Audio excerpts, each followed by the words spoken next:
हरे कृष्णा हरे कृष्णा कृष्णा कृष्णा हरे हरे, हरे राम राम राम हरे हरे। अनंत कोटि वैष्णव वृंद की जय, जगद्गुरु श्री प्रभुपाद की जय, राधा माधव की जय, गौ निताय की जय, पंच तत्व की जय, धर्म ग्रंथ भगवद गीता श्रीमद् भागवतम की जय, नामाचार्य हरि नामाचार्य दास ठाकुर की जय, वृंदावन धाम की जय, मायापुर नवदीप धाम की जय, जगन्नाथपुरी धाम की जय, गंगा मैया की जय, यमुना मैया की जय, भक्ति देवी की जय, मुक्ति देवी की जय, तुलसी महारानी की जय, संवेद भक्त वृंद की जय, हरि नाम संकीर्तन की जय, जय जय श्री राधा माधव गौ निताय प्रेमानंदे, हरि हरि बोल, हरि बोल, हरे कृष्ण। हरे कृष्णा माता जी, हरे कृष्णा। तो हम लोगों का जो अध्ययन चल रहा है, तो इस समय हम लोग अध्याय 6 ध्यान योग का अध्ययन कर रहे हैं, है ना। तो हम लोग जो है पिछली क्लास में हम लोगों ने 24 श्लोक से 29 तक लिया था। तो एक बार थोड़ा जल्दी से रिवाइज कर लेते हैं क्या क्या पढ़ा था हम लोगों ने। तो 24वें श्लोक में हम लोगों ने देखा था कि भगवान बता रहे हैं कि मनुष्य को चाहिए कि संकल्प तथा श्रद्धा के साथ क्या करना चाहिए, उसको योगाभ्यास को लगना चाहिए और बिल्कुल अपने पद से विचलित ना हो। उसको ये चाहिए कि मनोधर्म से उत्पन्न समस्त इच्छाओं को निरपराध रूप से त्याग दे, इस द्वारा मन के द्वारा सभी ओर से इंद्रियों को अपने वश में करने का प्रयास करे। फिर भगवान बताते 25वें श्लोक में कि धीरे धीरे क्रमशः पूर्ण विश्वास पूर्वक बुद्धि के द्वारा समाधि स्थित होना चाहिए। इस प्रकार मन को आत्मा में ही स्थित करना चाहिए और अन्य कुछ भी नहीं उसको सोचना चाहिए।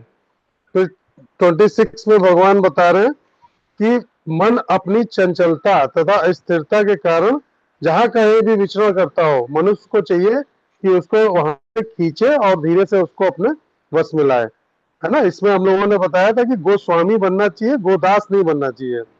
यानी इंद्रियों का स्वामी बनना है उसको, इंद्रियों का सेवक नहीं बनना है ना। फिर इसके बाद भगवान ने 27वें में बताया हम लोगों को कि जिस योगी का मन मुझ में निरंतर स्थिर रहता है, वह निश्चय ही दिव्य सुख की सर्वोच्च सिद्धि की प्राप्ति कर रहा है और धीरे धीरे वह रजोगुण से परे हो जाता है और परमात्मा के साथ अपनी गुणात्मक एकता को समझता है। इस प्रकार अपने समस्त विगत कर्मों के फल से वो निवृत्त हो जाता है। फिर भगवान 28 में बता रहे हैं कि इस प्रकार योग अभ्यास में निरंतर लगा रहकर आत्म संयमी योगी समस्त भौतिक कलमश से मुक्त हो जाता है और भगवान की दिव्य प्रेमा भक्ति में परम सुख प्राप्त करने लगता है। 29 में भगवान बताते हैं कि वास्तविक योगी वो है जो समस्त जीवों में मुझको तथा मुझ में समस्त जीवों को देखता है। निसंदेह स्वरूप सिद्धि व्यक्ति मुझ परमेश्वर को सर्वत्र देखता है। तो हम लोगों को यह अभ्यास करना है कि हर व्यक्ति के अंदर हम लोगों को परमात्मा के दर्शन करनी है। तो भगवान की 2 शक्तियां बताई थी ना, परा अपरा शक्ति, है ना। तो जीव क्या है, पराशक्ति का अंश हुए, लेकिन तब भी वो क्या है, माया जो अपरा शक्ति भगवान की उससे बद्ध है ना, वो स्वतंत्र नहीं है। जबकि जीव की जो उत्पत्ति है वो भगवान की बहिरंगा अंतरंगा शक्तियों में से है। तो इस प्रकार प्रत्येक जीव के अंदर भगवान स्थिर रहते हैं। तो हमको क्या करना है, उसमें प्रत्येक जीव के अंदर परमात्मा के दर्शन का प्रयास करना चाहिए। अब आज 30वां श्लोक हम लोगों को पढ़ना है। कौन पढ़ेगा? 30 नंबर। जी प्रभु रंगिनी जी, मैं माता जी। हाँ, जी पढ़िए पढ़ूंगी। पढ़िए आप। यो मां पश्यति सर्वत्र सर्वचा मयि पश्यति, तस्याहं न पश्यामि सा च मे न पश्यति। जो मुझे सर्वत्र देखता है और सब कुछ मुझ में देखता है, उसके लिए ना तो मैं कभी अदृश्य होता हूँ और ना वह मेरे लिए अदृश्य होता है। डॉक्टर श्री प्रपाद द्वारा श्री प्रपाद जी की जय। कृष्ण भावना भावित व्यक्ति भगवान कृष्ण को सर्वत्र देखता है और सारी वस्तुओं को कृष्ण में देखता है। ऐसा व्यक्ति भले ही प्रकृति की पृथक पृथक अभिव्यक्तियों को देखता प्रतीत हो, किंतु वह प्रत्येक दशा में इस कृष्ण भावनामृत से अवगत रहता है कि प्रत्येक वस्तु कृष्ण की ही शक्ति की अभिव्यक्ति है। कृष्ण भावनामृत का मूल सिद्धांत ही ये है कि श्री कृष्ण के बिना कोई अस्तित्व नहीं है और श्री कृष्ण ही सर्वेश्वर हैं। कृष्ण भावनामृत कृष्ण प्रेम का विकास है। ऐसी स्थिति जो भौतिक से भी आत्म साक्षात्कार के ऊपर कृष्ण भावनामृत की इस अवस्था में भक्त कृष्ण से इस अर्थ में एक रूप हो जाता है कि उसके लिए कृष्ण ही सब कुछ हो जाते हैं। और भक्त प्रेम में श्री कृष्ण से पूरित हो जब उठता है, तब भगवान तथा भक्त के बीच अंतरंग संबंध स्थापित हो जाता है। उस अवस्था में जीव को विनिष्ट नहीं किया जा सकता है और ना भगवान भक्त की दृष्टि से ओझल होते हैं।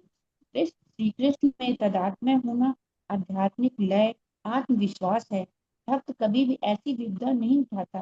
ब्रह्म संहिता 5.38 में कहा गया है, प्रेमा अंजन चुरित भक्ति विलोचनेन संता सदैव हृदेषु विलोकयन्ति या श्याम सुंदर चिंत्य गुण स्वरूपम गोविंदमादि पुरुषम तमहम भजामि।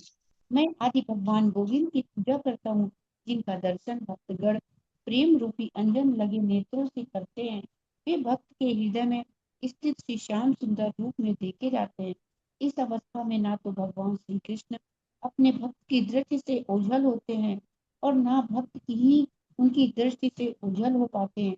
यही बात योगी के लिए भी सत्य है, क्योंकि वे अपने हृदय के भीतर परमात्मा रूप में भगवान का दर्शन करते रहते हैं। ऐसा योगी शुद्ध भक्त बन जाता है और अपने अंदर श्री भगवान को देखे बिना एक क्षण भी नहीं रह सकता। हरे कृष्णा प्रभु जी। हरे कृष्णा। तो इस में भगवान क्या बता रहे हैं हम लोगों को कि जो व्यक्ति जो है मुझे हर जगह देखता है और सब कुछ मुझ में देखता है, तो मैं उनसे कभी विमुख होता हूँ, ना ही वो मुझसे कभी विमुख होते हैं। तो इसका मतलब ये है कि भगवान जो कह रहे हैं कि भगवान को खोना मन को उनसे विमुख होने देना है ना। उनके साथ रहना क्या है, मन को उनके साथ जोड़ के रखना।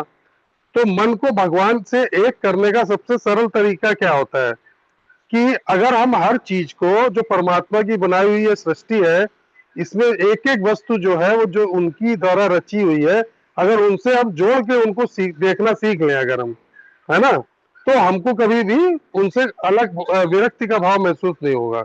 जैसे हम लोग मान लेते हैं कि अगर कोई हमको दुख पहुंचा रहा है, कष्ट पहुंचा रहा है, और मन का स्वभाव है वह हमें चोट पहुंचाने वाले क्या है हर व्यक्ति के प्रति द्वेष, घृणा, क्रोध आदि भाव उत्पन्न करता है, बदला लेने की भावना उत्पन्न करता है। लेकिन यदि हम ऐसा होने देते हैं तो हमारा मन क्या होता है, दिव्य क्षेत्र से भगवान से दूर चला जाता है और मन का ईश्वर के साथ भक्ति में मिलन समाप्त हो जाता है। अगर इसकी बजाय अगर हम क्या करें, उस व्यक्ति में जो भगवान बैठे हुए हैं, उसके हृदय में परमात्मा जो विराजमान है, तो अगर हम ये देखें कि ये भी व्यक्ति परमेश्वर का अंश है, तो हम क्या सोचेंगे कि भगवान क्या कर रहे हैं, इस व्यक्ति के माध्यम से मेरी परीक्षा ले रहे हैं। तो भगवान देख रहे हैं कि इसके अंदर अभी क्या है, ईश्वर दिवस खत्म हुआ कि नहीं हुआ। तो अगर हम इतनी विचारधारा केवल लेके आए तो उससे क्या होगा, हमारा सहनशीलता का गुण बढ़ जाएगा। तो वो क्या होगा, फिर उस व्यक्ति को मेरे साथ बुरा व्यवहार करने के लिए हम सोच रहे हैं कि भगवान इसके माध्यम से जो ये अपशब्द मुझको बोल रहा है या बुरा व्यवहार मेरे साथ कर रहा है, तो भगवान मेरी परीक्षा ले रहे हैं इसके माध्यम से। तो मैं इस घटना को क्या करूंगा, अपने ऊपर हावी नहीं होने दूंगा। इस प्रकार अगर हम सोचने लगते हैं ना पॉजिटिव वे में, तो हमारे मन में निगेटिव भावों का शिकार नहीं हो पाएंगे हम लोग, मतलब मन हमारा नकारात्मकता से दूर हो जाएगा। तो अगर इसी प्रकार जब हम अपने मन को किसी अपने फैमिली मेंबर से, अपने मित्र से, फ्रेंड से या रिश्तेदार से आसक्त कर लेते हैं, उसमें ज्यादा हम लोग इन्वॉल्व होने लगते हैं, तो धीरे धीरे भगवान हमसे दूर हो जाते हैं, है ना। फिर भगवान की तरफ जल्दी हम नहीं जा पाते हैं। यदि हम मन को उस व्यक्ति में, यानी अगर हमारा बेटा है या हमारी बेटी है, हमारी पत्नी है, हमारे माता पिता हैं, अगर हम ये देखते हैं कि इनके अंदर भी ईश्वर के अंश हैं, भगवान विराजमान है, परमात्मा इनके अंदर भी है, तो हमको क्या होगा, हमारा मन अगर उस व्यक्ति की ओर से भटकेगा या संसार की तरफ भटकेगा, तो हम ये सोच लेंगे कि ये भगवान के दिए हुए हमारे जो है फैमिली मेंबर्स हैं, तो हम इनके माध्यम से इनकी सेवा अगर करते हैं, इनसे प्रेम व्यवहार करते हैं, तो इनके अंदर भी हम भगवान से जुड़ रहे हैं, है ना। इसीलिए मुझे अच्छे लगते हैं, मुझे आकर्षक होते हैं, चाहे वो आपकी पत्नी हो, बेटे हो, बेटी हो, कोई भी हो। तो उसको आप ये महसूस करें कि भगवान के दिए हुए गिफ्ट है हमारे लिए, और इनके अंदर परमात्मा, अगर हम इनकी सेवा करते हैं तो हमको ये लगता है कि हम परमात्मा के साथ हम संबंध बना रहे हैं, उनके साथ में उनके जुड़ रहे हैं। तो क्या होता है, कभी कभी मन हमारा पुरानी घटनाओं पे शोक करने लगता है, तो मन फिर से हमारा भगवान से अलग होने लगता है, भाग जाता है ना, भक्ति में मन नहीं लगता। क्योंकि शोक क्या होता है, दुख क्या होता है, मन को हमेशा घसीट के पुरानी बातों की तरफ, अतीत की तरफ ले जाता है। तो उससे क्या होगा, हमारा वर्तमान में जो चिंतन चल रहा है, भजन चल रहा है, कीर्तन चल रहा है, तो वो सब चिंतन हमारा रुक जाता है, क्योंकि हम मन में पुरानी घटनाएं हमारी बार बार आने लगती हैं, जो बुरी घटनाएं घटी है या जो भी घटना घटी है हमारे जीवन में। तो अगर हम उस घटना को भगवान से जोड़ के देखते हैं, तो हम क्या सोचते हैं कि भगवान ने हमको संसार में कष्ट सहने के लिए भेजा, तभी ये इसके माध्यम से मुझे कष्ट मिल रहा है। और जब ये भाव हमारे अंदर आएगा तो हमको क्या होगा, संसार से क्या होगा, वैराग्य, है ना, विरक्ति भाव होगा। जो हमारे प्रभुपाद जी के साथ क्या हुआ था, उनकी पत्नी भक्त नहीं थी, है ना, तो वो क्या करती थी, बार बार उनको भक्ति में बाधा उनके उत्पन्न पहुंचाती थी, लेकिन वो भगवान का लीला समझ के वो सहते रहे। लेकिन अंत में जब उन्होंने ये मजाक में ये कहा कि तुम एक चीज चुन लो, या तो अपनी चाय चुन लो या मुझको चुन लो, तो उनकी पत्नी ने कहा नहीं, मुझे तो चाय चाहिए, मुझे आप नहीं चाहिए। तो उन्होंने कहा ये भी भगवान की इच्छा है, भगवान ने इसके मुख से ये मुझको संदेश दिया कि अब तुम्हारा वानप्रस्थ का समय आ गया, तुम घर परिवार छोड़ो और भक्ति का प्रचार करो जाके। तब उन्होंने घर छोड़ दिया। तो ये कभी कभी कुछ बातें ऐसी होती है, मुझको ये सोचने पे मजबूर कर देती है कि शायद ये परमात्मा की इच्छा हो। तो वो मेरे कल्याण के प्रति इतने चिंतित हैं कि वो ऐसी परिस्थितियां बना देते हैं जो मेरे आध्यात्मिक प्रगति के लिए लाभकारी होती हैं, है ना। कुछ लोग आपने देखा होगा, परिवार में कष्ट की वजह से भक्ति में जुड़ जाते हैं। किसी का पति शराबी होता है तो उसकी स्त्री भागवत कथा सुनने जाने लगती है, मंदिर जाने लगती है। तो कुछ परिस्थितियां जीवन में ऐसी आती हैं, जैसे देखिए ध्रुव महाराज के साथ में क्या हुआ।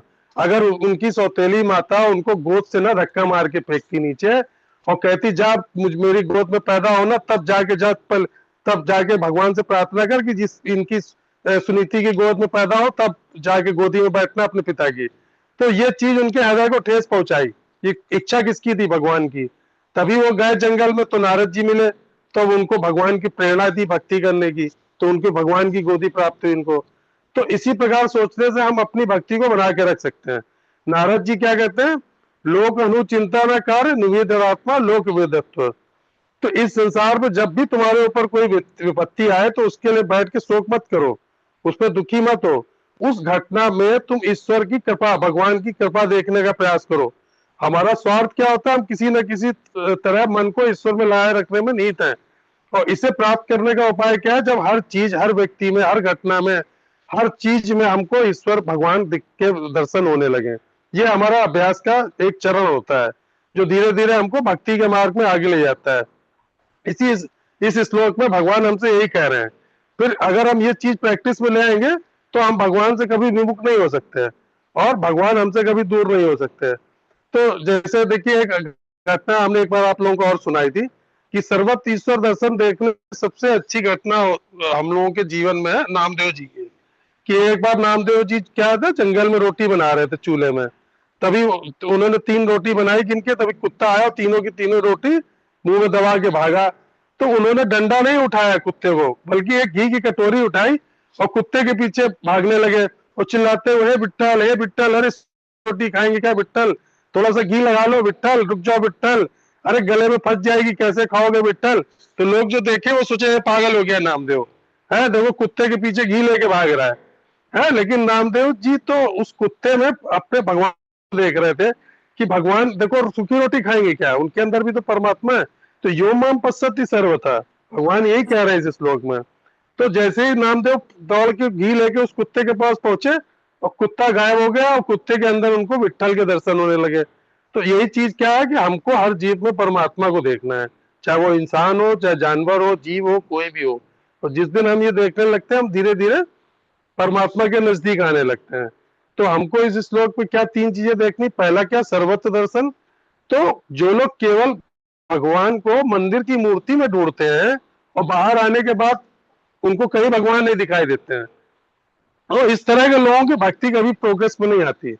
तो जिस व्यक्ति के अंदर दुश्मन में, गरीब में, अमीर में, पशु में, प्रकृति में, वृक्ष में, हर चीज में ईश्वर को दिखाई देना शुरू हो जाता है, तब समझिए कि उसके अंदर भक्ति की भावना जागृत हो चुकी है ईश्वर की कृपा से। दूसरा क्या, तस्याम न पलस्यामी, भगवान क्या कह रहे हैं, मैं उसके लिए कभी अदृश्य नहीं होता। और इस प्रकार का व्यक्ति जो ये भाव रखता है, तो वो जहां देखेगा वह उसको मैं वहीं दिखाई दूंगा, चाहे वो खंबे में मुझको देखे, चाहे वो मुझको किसी जीव के अंदर देखे, कुत्ते के अंदर देखे, चंडाल में देखे, उसको हर जगह मैं ही दिखाई दूंगा। तीसरी चीज क्या है, साचा में ना पड़सती, मतलब भगवान उस व्यक्ति को अपनी नजर से कभी दूर नहीं होने देते, और उसकी सुरक्षा, उसके जीवन यापन, उसका योगक्षेम, उसका सुख दुख, ये सब जिम्मेदारी उस भक्त की भगवान की हो जाती है, जब उसको हर व्यक्ति के अंदर ईश्वर के, भगवान के दर्शन होने लगते हैं। तो जब हम परमात्मा को हर व्यक्ति में देखने लगते हैं, तो हमारे हृदय से क्या होता है, एक तो नफरत, ईर्ष्या, द्वेष, ये खत्म हो जाएगा, और दूसरा केवल हमारे जीवन में क्या बचेगा, प्रेम, भगवान के प्रति प्रेम और उनके जीवों के प्रति प्रेम। हरे कृष्णा। अगला श्लोक कौन पढ़ेगा, 31? किसी नए लोगों को पढ़ने दीजिए, जिन्होंने नहीं पढ़ा। ये रश्मि शुक्ला माता जी, आप पढ़ेंगी? इसमें शेयर कर रखा है हमने, उस पर देख के पढ़ सकते हैं स्क्रीन में। हरे कृष्णा।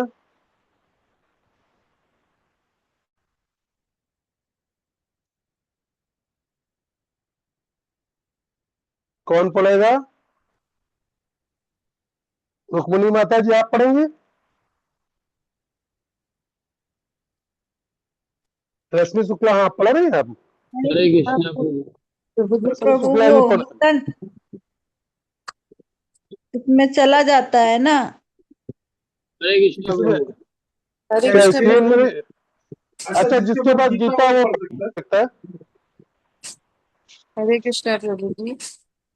हाँ जी, पढ़िए। सर्वभूते स्थितं यो मां भजते य एकत्वमा अस्थिता सर्वथा वर्तमानोऽपि च योगी मयि वर्तते। जो योगी मुझे और सब प्राणियों के अंतर्यामी परमात्मा विष्णु को एक समझकर मेरा भजन करता है, वह सदा सर्वथा मुझ में ही निवास करता है। तात्पर्य श्रील प्रभुपाद द्वारा चित्रपात की जाए। परमात्मा के ध्यान के परायण योगी अपने हृदय में श्री कृष्ण के अंश शंख चक्र गदा एवं पद्मधारी चतुर्भुज विष्णु का दर्शन करता है। योगी को जानना चाहिए कि विष्णु श्री कृष्ण से भिन्न नहीं है। परमात्मा विष्णु के रूप में श्री कृष्ण ही प्राणी मात्र के हृदय में विराज रहते हैं। इससे अधिक असंख्य जीवों के हृदय में स्थित परमात्मा विष्णु के रूपों में भेद नहीं है। अतएव भक्ति योग में निमग्न कृष्ण भावना भावित भक्त और परमात्मा विष्णु का ध्यान करने वाले पूर्ण योगी में कोई भेद नहीं है। संसार में विविध क्रियाओं में संलग्न रहने पर भी कृष्ण भावना भावित योगी नित्य श्री कृष्ण में स्थित रहता है। श्रील रूप गोस्वामी चरण के भक्ति रसामृत सिंधु में इसकी संपुष्टि है। हरे कृष्ण।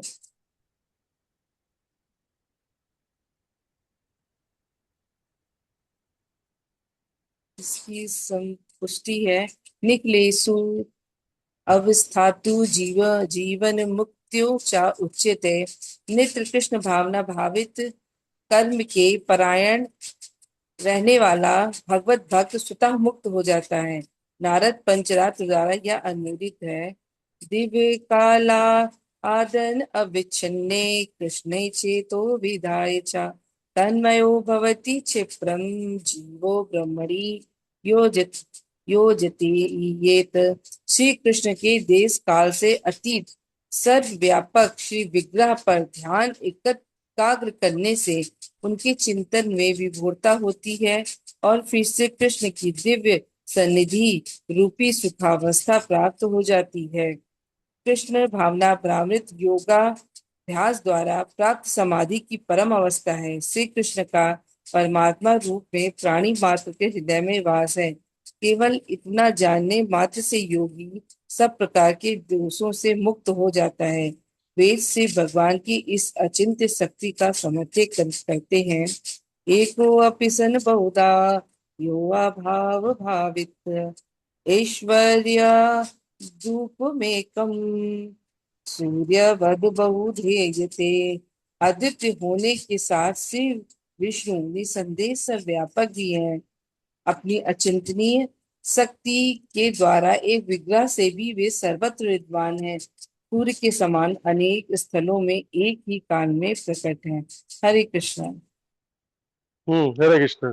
तो इस वाले श्लोक में भगवान बता रहे हैं कि जो योगी मुझ में एकात्म होकर मेरी उपासना करता है, तो समस्त प्राणियों में निवास करने वाली परम आत्मा के रूप में यानी परमात्मा के रूप में वह समस्त प्रकार की गतिविधियों में रहने पर भी केवल मुझ में ही निवास करता है। तो भगवान इसमें बता रहे क्या है, भगवान तो सर्वव्यापी है ना, तो वह सभी के हृदय में परमात्मा के रूप में विराजमान है। तो 18.61 में भगवान बताते हैं इस श्लोक पे कि मैं सभी प्राणियों के हृदय में निवास करता हूँ। इस प्रकार प्रत्येक प्राणी के शरीर में दो व्यक्तित्व विद्यमान होते हैं। कौन कौन? एक क्या होती है, एक तो हमारी आत्मा होती है, दूसरी कौन होता है? परमात्मा होता है हमारे हृदय में। तो जो भौतिक चेतना वाले लोग होते हैं तो वो तो सभी व्यक्तियों को शरीर के रूप में देखते हैं और जाति के हिसाब से, धर्म के हिसाब से, लिंग, आयु, सामाजिक स्थिति के हिसाब से वो भेद करते हैं। तो जब किसी से परिचय पूछा जाता है तो क्या बताता है वो, आप कौन है? तो वो फला व्यक्ति तुरंत बोलेगा कि मैं ये हूँ, मेरा नाम ये है, मेरा नाम डॉक्टर सुधाकर है, मैं ये हूँ। ठीक है, आपके पिता तो अपना पूरा शरीर का परिचय बताने लगता है, लेकिन वास्तविक परिचय के रूप में हम लोग कभी अपने आप को देखते हैं क्या? कभी आज तक किसी ने आंसर में ये बताया कि नहीं मैं शरीर नहीं, मैं आत्मा हूँ, है ना, और आत्मा हूँ इसलिए परमात्मा का अंश हूँ। तो जो उच्च चेतना वाले लोग होते हैं वो क्या होता है, सभी व्यक्तियों को किसके रूप में देखते हैं? आत्मा के, और आत्मा के रूप में, और ये भी देखते हैं कि उसके अंदर परमात्मा भी है, परमात्मा का अंश है ये व्यक्ति, है ना। तो 5.18 में भगवान बता रहे थे, हम लोगों को सुना था हम लोगों ने, कि सच्चे विद्वान कौन होते हैं? जो दिव्य ज्ञान की दृष्टि से किसमें? ब्राह्मण में, गाय, हाथी में, कुत्ते में, कुत्ते का मांस खाने वाले चंडाल में, सभी को एक समान दृष्टि से देखते हैं। पिछले अध्याय में हम लोगों ने पढ़ा था। तो जो उच्च चेतना वाले योगी होते हैं वो क्या होता है, भगवान को सर्वत्र विद्यमान परमात्मा के रूप में देखते हैं और इस संसार को अनुभव करते हैं, परंतु उससे विरक्त रहते हैं। ये जानते हैं कि संसार भगवान का बनाया हुआ है, लेकिन कभी इस संसार में आसक्ति बना के नहीं रखते हैं इस संसार में, है ना। ये समझते हैं कि हाँ भगवान ने हमको इस संसार रहने के लिए दिया, कर्म करने के लिए दिया है, लेकिन उसको क्या है, इसमें आसक्त नहीं होना, इससे विरक्त बना के रखना है। तो वो इस प्रकार के जो व्यक्ति होते हैं वो एक हंस की तरह होते हैं। हंस की क्या क्वालिटी होती है कि वो दूध पानी के मिश्रण में से खाली दूध दूध तो पी लेगा, लेकिन पानी को छोड़ देता है। इसीलिए हम लोग जो अच्छे योगी हैं उनको क्या बोलते हैं? सर्वोच्च योगी को, जो उच्च कोटि के, उनको परमहंस बोलते हैं। बोला हंसों में भी जो परम है, जो इस संसार में केवल भगवान को देखते हैं और संसार के प्रति उनका कोई भी ऐसा दृष्टिकोण नहीं होता अच्छे या बुरे का। तो श्रीमद् भागवत में बताते हैं कि जो वेद व्यास जी के पुत्र थे सुखदेव जी, उनकी अनुभूति का क्या स्तर था? वो यही स्तर था। क्या स्तर था?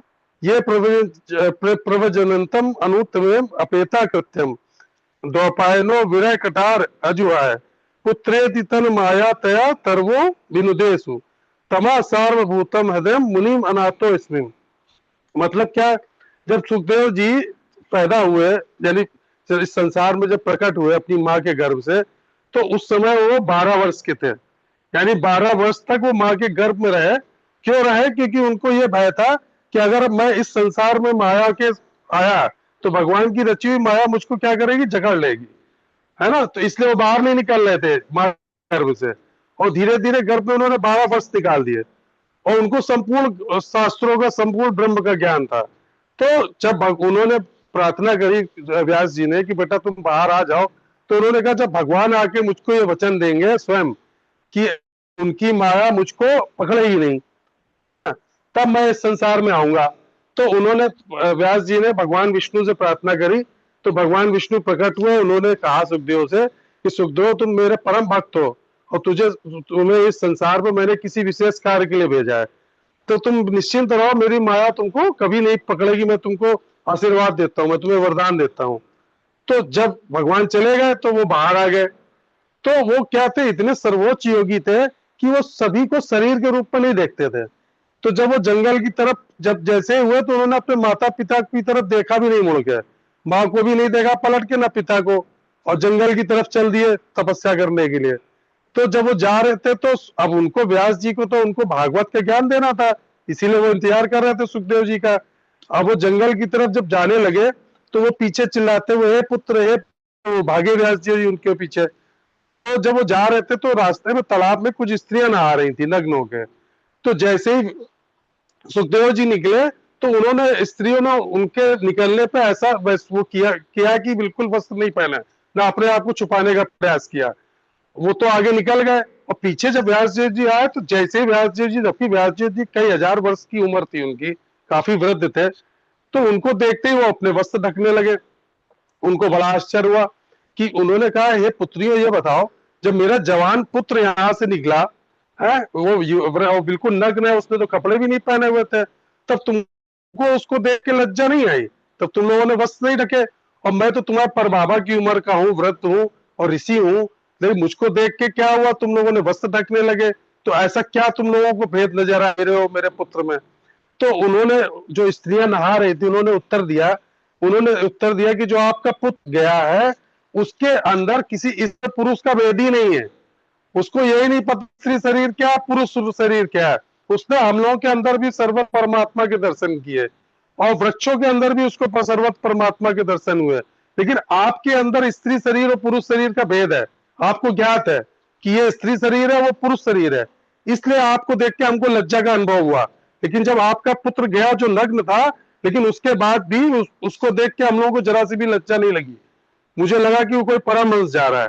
तो इसी प्रकार की यहाँ तुलना भगवान सुखदेव गोस्वामी के परमहंस की तुलना कर रहे हैं। सिद्ध योगी में उनका क्या कह रहे हैं कि जो हमारा ज्ञान है वो तो तीसरे चौथे चरण का है, लेकिन जब उस स्तर पर पहुंच जाते हैं कि हमको सभी योगियों में, सभी प्राणियों में परमात्मा के दर्शन होने लगते हैं, तो हम भगवान के अति प्रिय पात्र हो जाते हैं। तो तीन चीजें इस श्लोक में क्या है मेन? एक तो अभेद दृष्टि होनी चाहिए हमारी, यानी एक जो भक्त के अंदर क्या है, कुत्ता, चंडाल, गाय, विद्वान, ये सब में उसको जब एक ही आत्मा और परमात्मा के दर्शन होने चाहिए। तो सच्ची भक्ति क्या है? देखिए, मंदिर जाना तो भक्ति है, वो तो जरूर जाना चाहिए, लेकिन किसी असहाय की मदद ये मान के करना, किसी मजबूर की, निसहाय की, कि उसके अंदर भी परमात्मा है, उसको छोड़ के नहीं आगे बढ़ जाना।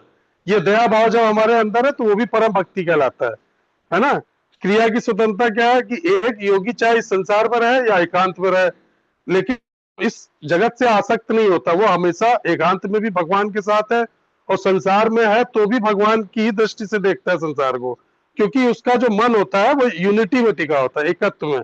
मतलब उस संसार में भी जो उसके परिवार वाले हैं, सगे संबंधी हैं, उनके अंदर भी उसको अपने परमात्मा के ही दर्शन होते हैं। हरे कृष्णा। तो 32वां श्लोक कौन पढ़ेगा?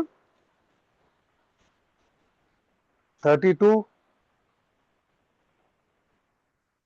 संजीव प्रभु, आप पढ़ रहे हो क्या? हरे कृष्णा प्रभु। पढ़िए, आपका माइक खुला है, पढ़िए। हरे आत्मौक्यमेन सर्वत्र समं पश्यति यो योऽर्जुन सुखम वा यदि वा दुःखम सा योगी परमो गतः। सीधा प्रभुपाद की अनुवाद। हे अर्जुन, वह योगी परम श्रेष्ठ है जो अपनी आत्मा की उपमा से सुख दुख की प्राप्ति में सब प्राणियों को समान देखता है।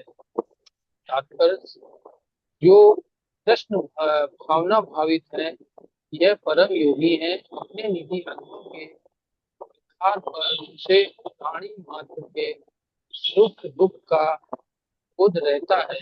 जीव के क्लेशों का कारण भगवान श्री कृष्ण से अपने संबंध को मिटा देना है। दूसरी ओर श्री कृष्ण को मानवीय क्रियाओं का परम भोक्ता मानना दुख का हेतु है।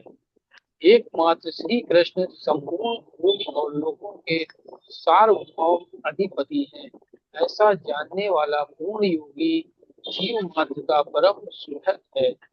वह जानता है कि श्री कृष्ण से अपने नित्य संबंध को भूल जाने के कारण जीवात्मा माया के गुणों में बनता है, और इसी कारण उसे त्रिविध क्लेशों की प्राप्ति होती है। आगे है, हरि बोल। और आगे ये पढ़ है हाँ, कृष्ण भाव पुरुष हाँ, नित्य। कृष्ण कृष्ण भावना भावित पुरुष नित्य सौख्यामृत सिंधु में निमज्जित रहता है। कृष्ण को भी इस परम सुख की प्राप्ति हो, इसके लिए वह कृष्ण के तत्व ज्ञान को संपूर्ण विश्व में प्रचार करने का प्राणपण से प्रयास करता है। कृष्ण भावना को प्रसारित करने का प्रयास करने वाला पूर्ण योगी विश्व का सर्वोत्तम परोपकारी है। इससे भी अधिक वह श्री कृष्ण श्री भगवान का प्राण प्राणाधिक परम प्रेमास्पद सेवक है।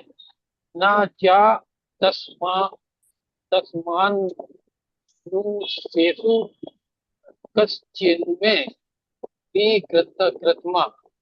भाव यह है कि भागवत भक्त जीव मात्र का कल्याण करने में निरंतर लीन रहता है। इस कारण वह सबका बृहद है। इससे सर्वोत्तम योगी कहा गया है, क्योंकि वह योग की सिद्धि स्वार्थ लाभ के लिए नहीं चाहता, अपितु निरंतर अन्य प्राणियों के कल्याण के लिए उद्यत रहता है। वह किसी प्राणी से भी ईर्षा नहीं करता। शुद्ध भगवत भक्त और स्वार्थ सिद्धि की कामना वाले योगी में यह महान अंतर है। एकांत में ध्यान लगाने वाला योगी उस भक्त के समान कभी सफल नहीं हो सकता, जो मनुष्य मात्र को कृष्ण भावना भावित बनाने के उद्देश्य से यथाशक्ति प्राण प्राणपण से पूर्ण प्रयास करता है। हरे कृष्णा बोलिए। हरे कृष्णा। तो भगवान इस श्लोक में बता रहे हैं कि मैं उन्हें पूर्ण योगी मानता हूं जो सभी जीवित प्राणियों की सच्ची समानता को देखते हैं और दूसरे के सुख दुखों का इस प्रकार उत्तर देते हैं मान लो वह उनके अपने हों। तो हम अपने जैसे शरीर के देखिए सभी अंगों को अपना मानते हैं, है ना। हाथ को कुछ हो जाए, अरे मेरे हाथ में ये हो गया, पैर में कुछ हो जाए, मेरे घुटने में दर्द है, अरे मेरे सर में दर्द है, आज मेरे ये। तो जो भी हम अंग को जोड़ के बोलते हैं तो क्या बोलते हैं, मेरे, है ना, मेरा अंग है, ये मेरा हाथ है। तो अगर उनमें से किसी को भी चोट लग जाए तो क्या होता है, हमें समान रूप से, चाहे पैर में चोट लगे तो भी हमें लगेगा पैर में दर्द हो रहा है ना। तो हम सभी अंगों को क्या समान रूप से देखते हैं और उसी का कष्ट और दुख हमको अनुभव होता है। तो हमारा ये विश्वास होता है कि अगर हमारे किसी भी अंग को पहुंचाई गई क्षति स्वयं को पहुंचाई गई क्षति के समान है ना। कि अगर हमारे किसी शरीर को चोट लग रही है तो उसका क्या होगा, कष्ट हमको, तो वो हमारे पूरे शरीर को महसूस होता है। तो इस प्रकार जो व्यक्ति क्या है सभी प्राणियों में ईश्वर को देखता है तो और दूसरे के सुख दुख को भी अपना ही मानता है कि किसी को, चाहे वो पड़ोसी हो, चाहे हमारा, चाहे रिश्तेदार हो, चाहे मेरा मित्र हो, ये नहीं कि हमारे सगे संबंधी को दुख है तो दुख है, बाकी अड़ोस पड़ोस के कोई रो रहा है, किसी घर में कुछ हो गया तो वो दुख नहीं है, या उनके घर में सुख है तो हमको कष्ट हो रहा है। तो जब हमको दूसरे के सुख में भी सुखी महसूस होने लगे और दूसरे का दुख अपने जैसा लगने लगे, जब ये हमारे अंदर ये भाव आ जाता है ना, तो ऐसे योगी क्या होते हैं, भगवान बता रहे हैं कि सभी आत्माओं के शुभ चिंतक होते हैं और सभी के शाश्वत कल्याण के लिए प्रयासरत रहते हैं। तो यही सिद्ध योगियों का समदर्शन, समान दृष्टि भगवान बता रहे हैं। तो ये क्वालिटी सिर्फ एक भक्त में आ सकती है। जब एक क्वालिटी के आप भक्त बनते हो तभी ये क्वालिटी आपके हृदय में धीरे धीरे भगवान स्वयं विकसित कर देते हैं कि आपको सभी के कष्ट बराबर लगे और सभी के दुख बराबर लगने लगे, है ना। तो हम इस श्लोक में तीन चीजें, क्या, पहला चीज क्या, एम्पैथी यानी सहानुभूति। तो केवल दया करना काफी नहीं होता है कि किसी के लिए दया कर दी, बल्कि उसकी जगह पर खुद को रखकर सोचना, ये असली योग होता है ना, कि जो कष्ट उसका है वो अपने ऊपर महसूस हो।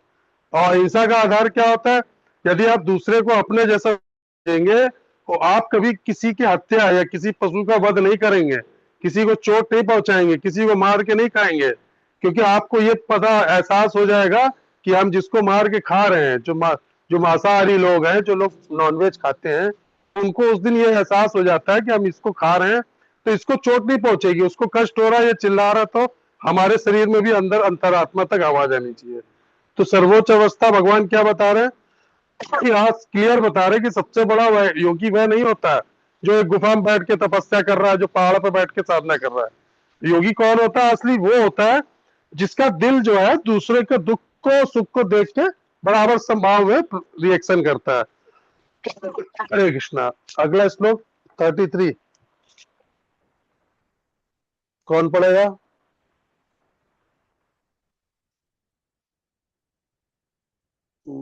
ऋतु सैनी पढ़ेंगे? कहाँ गई ऋतु सैनी, गायब हो गई।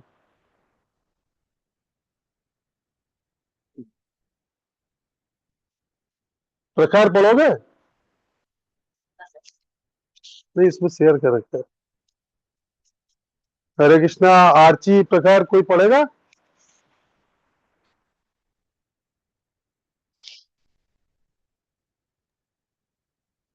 हो प्रभु। हरे कृष्णा। हाँ संजीव प्रभु। पढ़ो प्रभु। नहीं अरे नए लोगों को हम सोच रहे थे कोई पढ़ना चाहेगा। चलिए ठीक है। चलो ये पढ़ रहे, जानवी शक्ति पढ़ रहे। हरे कृष्ण। यो अयम योगस्त्वया साम्येन मधुसूदन एतस्याहं न पश्यामि चंचल त्वा स्थिति स्थिराम।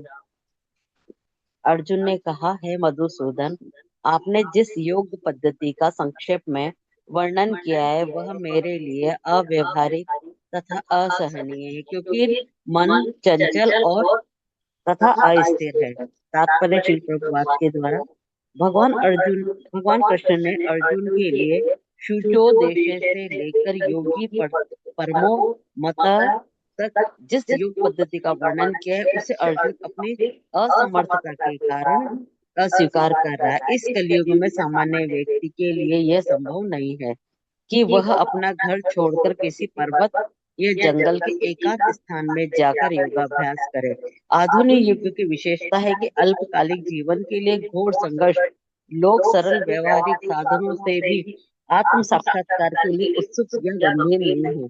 तो फिर इस कठिन योग पद्धति के विषय में क्या कहा जा सकता है, जो जीवन शैली, आसान विधि, स्थान के चयन तथा भौतिक व्यस्तताओं से विरक्ति का नियमन करती है। व्यवहारिक व्यक्ति के रूप में अर्जुन ने सोचा कि इस योग पद्धति का पालन असंभव है, भले ही वह कई बातों में इस पद्धति पर खरा उतरता था।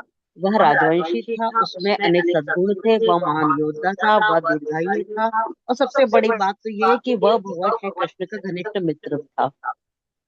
5000 वर्ष पूर्व अर्जुन को हमसे अधिक सुविधाएं प्राप्त थी, तो भी उसने इस योग पद्धति को स्वीकार करने से मना कर दिया। वास्तव में इतिहास में कोई ऐसा प्रलेख प्राप्त नहीं है जिससे ये ज्ञात हो सके कि उसने कोई योगाभ्यास किया हो।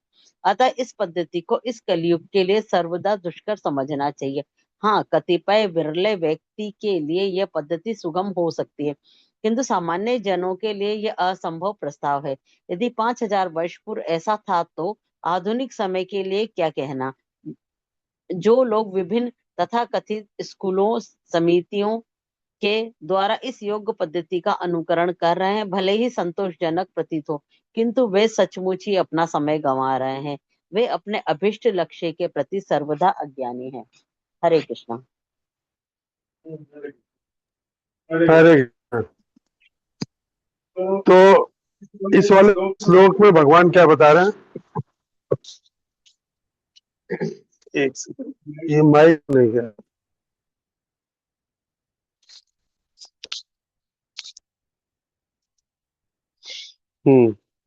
तो भगवान इस श्लोक में बता रहे कि हे मधुसूदन, आपने जिस योग प्रणाली का वर्णन किया वह मुझे अव्यवहारिक और अप्राप्त करने योग्य प्रतीत होती है, क्योंकि मेरा मन बेचैन है। तो अब अर्जुन यहाँ पे बोल रहे हैं, अर्जुन कह रहे हैं कि इस श्लोक का उच्चारण करके कि शुरुआत यो यम शब्द से होती है, जिसका अर्थ है योग की प्रणाली। श्लोक 6.10 में बताया गया था, वर्णित प्रणाली को संबोधित करता है। इसमें क्या बताया था भगवान ने कि अभी अभी ये समझाना समाप्त किया भगवान ने कि योग में सिद्धि प्राप्त करने के लिए हमको क्या क्या करना है। तो पहला तो बताया था इंद्रियों को वश में करना, फिर दूसरा बोला सभी इच्छाओं का त्याग करिए, फिर तीसरा बताया कि अपना ध्यान केवल ईश्वर पर भगवान केंद्रित करो। उसके बारे में क्या, भगवान के बारे में अधिक मन से सोचिए। और फिर बताया हम लोगों को अभी कि सभी को समान दृष्टि से देखें, सभी जीवों को। तो अर्जुन ने इन बातों पर अपनी आपत्ति स्पष्ट रूप से व्यक्त करते हुए कहा कि प्रभु ये तो अव्यवहारिक है, फिर मन पर नियंत्रण किए बिना उपरोक्त में से किसी भी लक्ष्य को प्राप्त नहीं किया जा सकता। यदि हमारा मन अशांत है तो ये योग के सभी पहलू क्या होते हैं, अप्रयार हो जाते हैं। अब हमारा मन जब एक जगह स्थिर नहीं होगा, चंचल होगा, तो हम कैसे उसको कंट्रोल कर सकते हैं, है ना।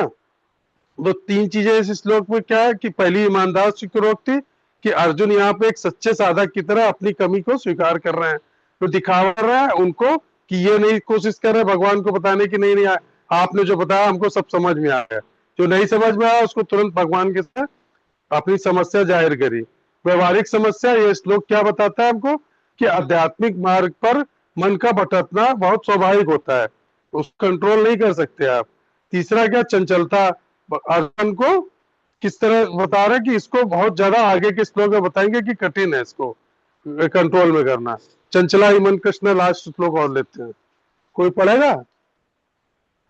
इम्पोर्टेंट श्लोक है हरे कृष्ण प्रभु जी करो। जी, पढ़िए, आप पढ़िए। चंचला हि मनः कृष्णा उमादि बलवदृढम् तस्याम निग्रह मन्ये वायोरिव दुष्करम्। अनुवाद, क्योंकि हे कृष्ण मन बड़ा चंचल, उद्रेक कारण बलवान और दुराग्राही है, इस कारण मुझे मन को वश में करना वायु को वश में करने से भी कठिन लगता है। तात्पर्य श्री प्रभुपाद द्वारा, श्री प्रभुपाद जी, मन इतना अधिक बलवान और दुराग्राही हो गया है कि कभी कभी तो बुद्धि पर भी अधिकार कर लेता है। यद्यपि उसकी स्वाभाविक स्थिति बुद्धि के अधीन रहने की है। सांसारिक मनुष्य को कितनी ही प्रतिकूलताओं का सामना करना पड़ता है, अतः मन को वश में करना निसंदेह बड़ा कठिन कार्य है। शत्रु मित्र दोनों में मन को सम करना कृत्रिम रूप में ही संभव हो सकता है। वास्तव में तो कोई भी संसारी मनुष्य ऐसा कर नहीं सकता, क्योंकि यह प्रचंड वेगवती वायु को वश में करने से भी अधिक कठिन है। वैदिक शास्त्रों में उल्लेख है, आत्मानं रथीनं विदिता शरीररथमेव च बुद्धिं तु सारथिं विधिमन प्रग्रहमेव च इन्द्रियाणि तु विषयांस्ते सुगोचरन् आत्मेन्द्रिये मनोयुक्तो मुक्ते तुमर्षणीषण। जीवात्मा प्राकृत देह रूपी रथ में सवार है, बुद्धि इसका सारथी है, मन लगाम है और इंद्रियां घोड़े हैं। इस प्रकार मन और इंद्रियों के संग में आत्मा सुख दुख भोगता है, ऐसा मूर्धन्य मनुष्यों का कहना है। बुद्धि को मन का नियंत्रण करना, हरे कृष्णा, नेक्स्ट पे,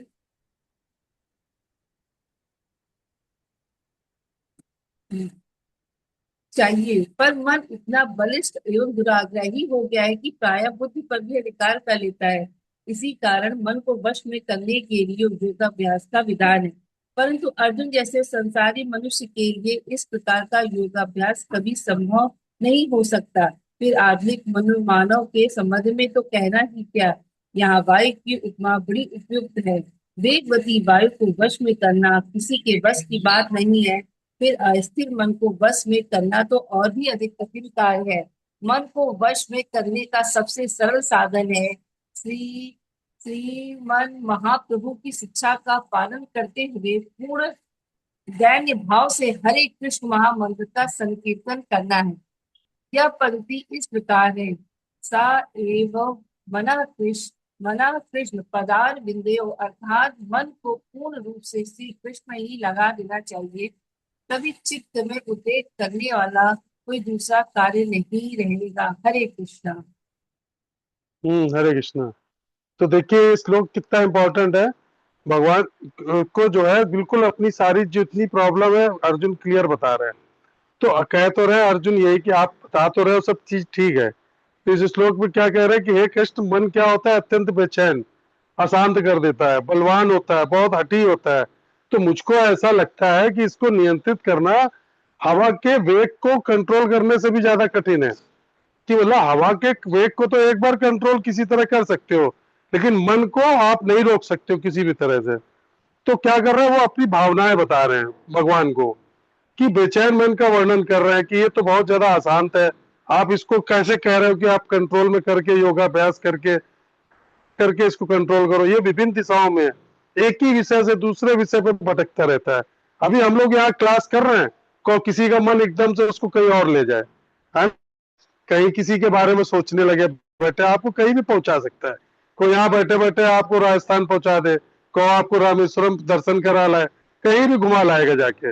आपका शरीर यहीं बैठा है, क्लास भी चल रही, बातचीत भी हो रही, सब है, लेकिन वो आपको घुमा के ला सकता है, क्योंकि ये अत्यंत उग्र होता है ना। ये चेतना में घृणा, क्रोध, काम वासना, लोभ, ईर्ष्या, चिंता, भय, आरती, ये सब शरीर में पैदा करके आपके पूरी भक्ति को प्रभावित कर सकता है, पूरे जीवन में उथल पुथल मचा सकता है, आपका पूरा जो है भक्त साधना व्यर्थ कर सकता है, इतना शक्तिशाली होता है। ये अपनी प्रबल धाराओं को से क्या करता है, बुद्धि को तुरंत अपने बस में करता है और सोचने समझने की विवेक शक्ति तुरंत नष्ट कर सकता है। आप चाहे जितने शांत प्रवृत्ति के हो, तुरंत गुस्सा भी दिला सकता है, और इतना हठी होता है कि जल्दी आपके कहने में बहकावे में नहीं आएगा। क्योंकि जब भी ये कोई हानिकारक विचार को पकड़ लेता है, कोई थॉट इसमें घुस गया, तो उसको ये अपने से निकलने नहीं देगा। बार बार आपका मन विचार उसी पे लेके जाएगा, बार बार पुरानी बातें, चाहे 20 साल पुरानी किसी ने आपको बात कही हो, आपका चेहरा दिख जाए उसको, तो आप बार बार उसी पे विचार करते रहोगे कि आज 10 साल पहले मुझको इसने ये कहा था, आज से 20 साल पहले मुझको इसने ये कहा था, अरे इसने मेरे साथ इतना बुरा व्यवहार किया, अरे जब मेरी शादी हुई थी तब मेरे साथ इसने मेरे साथ ऐसा व्यवहार किया। तो आपको क्या बार बार वही पुरानी बातों में घसीट के ले जाएगा। और आप अगर सोच समझने की अच्छी बुद्धि वाले हो, तो भी उसको वो इतना मौका नहीं देता कि आपकी बुद्धि से आप उसको अच्छे, उसके बारे में अच्छा सोच लो, वो उसको भी विचलित कर देगा, बुद्धि को भी। तो इस प्रकार इसके इतने हानिकारक गुण हैं, तो अर्जुन वही बता रहे हैं। तो ये तो बहुत खतरनाक चीज है। अर्जुन कह रहे हैं कि मन को नियंत्रित करना, आप तो कह रहे हैं उसको कंट्रोल करो। कैसे कंट्रोल? ये तो हवा से भी ज्यादा अधिक कठिन है, इसकी स्पीड तो बहुत ज्यादा है, हवा से भी 10 गुना स्पीड से चलता है।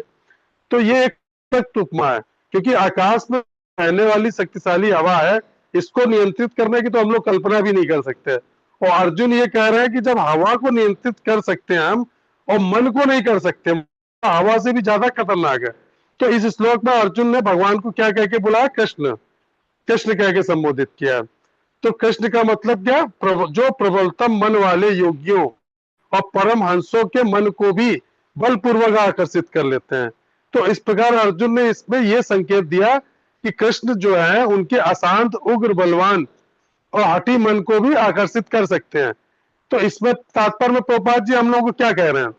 प्रभुपाद जी यही बता रहे हैं हम लोगों को तात्पर्य में कि हम लोगों को भगवान चैतन्य महाप्रभु से सीखना चाहिए। उन्होंने जो हम लोगों को बताया क्या कि उच्च स्वर में हरिनाम कीर्तन करिए। जब आपका मन अत्यंत विचलित हो, तो उच्च स्वर में हरिनाम संकीर्तन करना शुरू कर दीजिए, कीर्तन करना शुरू कर दीजिए, और किसी भी तरह मन को कृष्ण के चरणार बिंद के दर्शन कराने की क्या करनी, लालसा उत्पन्न करा देनी चाहिए, कि उनके चरण दर्शन में हमको इतना वो लग जाए, उसको खींच के आप वहां पकड़ के लगाइए। तो उसको दूसरा कोई काम अगर दोगे आप, तो वो उधर घसीट के ले जाएगा आपको। तो उसको मन को क्या है कि उसकी स्वाभाविक प्रवृत्ति है कि वो खाली नहीं बैठ सकता है ना, उसकी प्रवृत्ति नहीं कि वो खाली आपको बैठने दे और खुद खाली बैठे। वो आप अकेले बैठोगे तो और ज्यादा आपको घुमाएगा दाएं बाएं, है ना। तो इसलिए उसको कहीं ना कोई कोई काम दिए रहो आप दिन भर। तो काम क्या दे सकते हो? कृष्ण कथा का चिंतन कराओ उसको, भगवान की लीलाओं का स्मरण कराओ। जैसे हम लोग जब कथा करते हैं तो भगवान की लीला हमको दिखनी चाहिए सामने, कि भगवान गोचारण लीला कर रहे हैं, भगवान शाम को इस समय अपने वृंदावन से वापस आ रहे हैं गाय चरा के, है ना। और इन सब चीजों को, लीलाओं का चिंतन करिए कि आज भगवान ने कौन से असुर को मारा। वो लोग सब आपस में बात कर रहे हैं कि आज ये असुर मारा, आज इसको मारा, जंगल में इस तरह से मारा, आज बकासुर का वध किया। सब उनके बीच में बातचीत करने का कोई टॉपिक ही नहीं था ग्वाल बालों के बीच में। तो वृंदावन के जो वासी थे, गोप ग्वाल बाल थे, तो उनका क्या था? उनके पास मन को इधर उधर ले जाने का कोई टॉपिक नहीं था। उनके पास चर्चा का सिर्फ एक सब्जेक्ट था, क्या? भगवान की चर्चा करना, भगवान के विषय में बातें करना, भगवान की लीला का वर्णन करना। आज कृष्ण ने क्या पहना था, आज वो उसमें क्या ले गए थे खाने में, आज वो क्या खाया उन्होंने, या क्या लीला करी आज उन्होंने कौन सा मोर मुकुट लगाया था, आज कौन सा पीताम्बर पहना था। तो उनकी जो चर्चा का विषय होता था, किस गोपी के यहाँ माखन चुराया, अरे मेरे यहाँ क्यों नहीं आए। तो जो भी लीला, उनकी जो भी चर्चा होती थी भगवान के बारे में होती थी। तो मन को बिजी रखना है आपको, तो सिर्फ भगवान की चर्चा, व्यर्थ की चर्चा में लगाएंगे तो आपका मन भटकेगा। तो भगवान की चर्चा में लगाएंगे, हरिनाम संकीर्तन में लगाएंगे। जब मन आपका बहुत ज्यादा भागने का प्रयास करे पुरानी बातों की तरफ, इधर उधर की उलझने पैदा करे, तो जोर जोर से एक बार हरे कृष्ण महामंत्र की करिए, हरे कृष्ण कृष्ण कृष्ण हरे हरे, हरे राम राम राम हरे। तो जोर जोर से उच्च स्वर में करिए, तो देखिए आपका थोड़ी देर बाद मन अपने आप शांत होने लगेगा। या भगवान की फोटो रख के बैठ जाइए सामने, उनका दर्शन करिए, है कितना अच्छा लग रहा है, कितनी अच्छी वेशभूषा, कितना अच्छा श्रृंगार है। तो जब हम अपने मन को इधर उधर भागने नहीं देंगे ना, तो वही चीज इस पॉइंट क्या क्या है इस श्लोक में, पहला क्या, टर्बुलेंट यानी प्रमादी। तो मन केवल भटकता ही नहीं है, आपकी बुद्धि को पूरी तरह से भ्रमित कर देता है ना, उसको मत के रख देता है, उसको अच्छे बुरा सोचने की शक्ति ही उसकी नष्ट कर देता है। तो हवा से उपमा इसलिए दे रहे कि हवा देखिए अदस्य है, उसको पकड़ा नहीं जा सकता। तो अर्जुन बता रहे मन भी वैसे ही है ना, अदस्य रहता है, पकड़ में दिखाई भी नहीं देता, पकड़ से बाहर भी मानते हैं उसको, है ना। तो अर्जुन की व्याकुलता यहाँ पे क्या है कि एक योद्धा होने के बावजूद अर्जुन यहाँ पे हार मान रहा है मन के आगे। तो ये दर्शाता है कि आंतरिक युद्ध जो है मन से लड़ना, बाहरी युद्ध लड़ने से भी बहुत ज्यादा कठिन है। तो अब अगली क्लास में हम लोग पढ़ेंगे, भगवान हम लोगों को इसका इलाज बताएंगे, है ना, उपाय बताएंगे। तो मन को वश में कैसे करें, आगे के श्लोकों में भगवान फिर हम लोगों को बताएंगे। 35वें श्लोक से बुधवार को पढ़ेंगे हम लोग। हरे कृष्णा। किसी का कोई प्रश्न है आज का?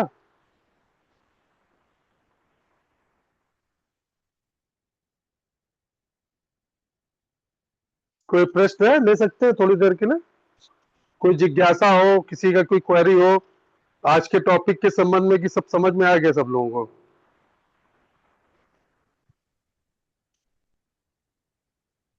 कौन बोला? किसी ने कुछ पूछा?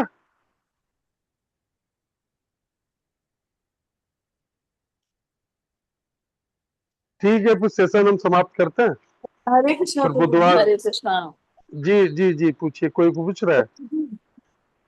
जैसे कि अभी अभी आप ये था श्लोक था कि अर्जुन कह रहे हैं कि हम्म चंचलाई मना कृष्णा। तो हम लोग का हम्म मतलब अर्जुन का हो सकता, तो हम लोग का तो बहुत ज्यादा ही खराब स्थिति में है। मतलब एकदम मेरा तो बहुत ही खराब स्थिति में अपने आप को समझ रहे हैं। तो मतलब हम्म। वो कभी बहुत ज्यादा कठिन हो जाता है। फिर कोशिश करते हैं, मन को कहते हैं आप लगाओ चरण भगवान के चरणों में। तो वो खींच के लाने में बहुत प्रयत्न करके लाओ, और फिर शायद 1 सेकंड से भी कम समय लगता है, फिर भागता है, फिर पकड़ो भागो। तो मतलब बहुत उठा पटक पकड़ने वाली वो जो जो जद्दोजहद है, उसमें थकावट सी होने लगती है कि अरे कितना मन को पकड़ा, कितना कंट्रोल करना। तो वो चीज बहुत बहुत थका देता है, कितना मैं इसको खींचूं लाऊं, इसको बार बार प्रयत्न बहुत करना पड़ता है। देखिए, उसके लिए हमको भगवान से प्रार्थना करनी पड़ेगी, है ना। हम लोगों के अंदर इतनी शक्ति नहीं है कि हम लोग मन से लड़ सके, है ना। जब अर्जुन ने हार मान ली, तो हम लोगों को हार नहीं माननी है। अभी आगे भगवान उसका उपाय बताएंगे। तो उसका उपाय जानते, देखिए क्या है उपाय उसका? यही है कि प्रतिदिन एक हमको हर चीज के नियम बनाना पड़ेगा, है ना। कि जैसे दिन भर तो आप उसको रोक नहीं सकते, कंट्रोल नहीं कर सकते। दिन भर तो वो भागेगा, उसको छोड़ दो, जा रहा जाने दो, कोई दिक्कत नहीं। लेकिन कम से कम दिन का 1 घंटा एकांत में, और वो सबसे अच्छा समय होता है ब्रह्म मुहूर्त का। देखिए, दिन भर तो इतना शोरगुल होता है, इतना दुनिया की कार्यकलाप चालू हो जाते हैं, दैनिक दिनचर्या चालू हो जाती है, कि हम लोग अपने शरीर को, अपने मन को एकांत नहीं दे सकते। तो उसको एकांत में ले जाके और जबरदस्ती पकड़ के और भगवान के चरणों में बैठालना है कि 1 घंटा तुमको दाएं बाएं भागे, फिर पकड़ के लाओ। 1 घंटा अगर हमको लगता, 1.5 घंटा लगता 16 माला करने में, तो वो हमको लगातार कोशिश यही करना चाहिए। देखिए, मंदिर में भी आप जाइए तो देखिए, भक्तों के संग सब लोग क्यों बैठते हैं? कि नींद ना आए। आप मंदिर में कभी जाइए तो देखिए, सुबह सब जप करते मिलेंगे, और जब देखते किसी को नींद आ रही है, तो क्या होता है, उठ के टहलने लगते हैं, फिर जोर जोर से जप करने लगते हैं, जोर जोर से उच्चारण में करने लगते हैं। तो जब आप अकेले में बैठते हो, जब करने की प्रयास करते हो, तो मन आपका बहुत भागता है। तो उसके लिए क्या है, देखिए, कहीं ऐसी जगह बैठिए कि जहां पे आपको भगवान के दर्शन हो। और जब आपका मन इधर उधर भागे, तो उच्च स्वर में, उसको यही पढ़ा ना हम लोगों ने, कि उच्च स्वर में तेज तेज आवाज में करने लगिए आप हरि नाम। तो हमको भागने से तो हम रोक नहीं सकते, हमको उसको पकड़ पकड़ के लाना है। ठीक है, इधर भाग रहा है, अरे कहाँ जा रहा है, इधर आओ, अभी तुम्हारा टाइम उसका है जप करने का, अभी इधर बैठो, तुम जप करो पहले। तो उसको पकड़ पकड़ के बैठालना है हमको, है ना। तो वो इतनी आसान नहीं है कि मन, तो देखिए कोई भी हो, चाहे जितना अपने को बड़ा से बड़ा योगी बोले कि मैंने अपने मन को कंट्रोल में कर लिया है, भगवान की जो इतनी माया शक्ति है, 1 सेकंड में तुम्हारी परीक्षा ले लेगी, तो तुम फेल हो जाओगे। तो इसलिए हमको क्या करना, भगवान से डेली प्रार्थना करनी, चैतन्य महाप्रभु से, भगवान से प्रार्थना, गुरुदेव से अपने प्रार्थना करनी कि गुरुदेव मेरा मन जो है हरि नाम में लगने लगे, बस हरि नाम में रुचि हमको उत्पन्न होने लगे। तो जिस दिन वो हमारे जीवन में आ गया तो मन को तो आपको जरूरत ही नहीं पड़ेगी कंट्रोल में करने की, वो ऑटोमेटिक वही जाएगा जहां हरि नाम की चर्चा हो रही होगी, आप वहीं बैठ जाओगे। कुछ लोगों को इतना आनंद आता है कथा में, श्रवण में, कि देखिए भगवान की कथा जहां हो रही हो, मंदिर में कहीं भी, तो आदमी वहीं जाके बैठ जाता है, उसको आनंद आने लगता है ना। और प्रैक्टिस से आएगा धीरे धीरे, ठीक है। जी हरे कृष्णा। हरे हरे कृष्ण। कृष्ण।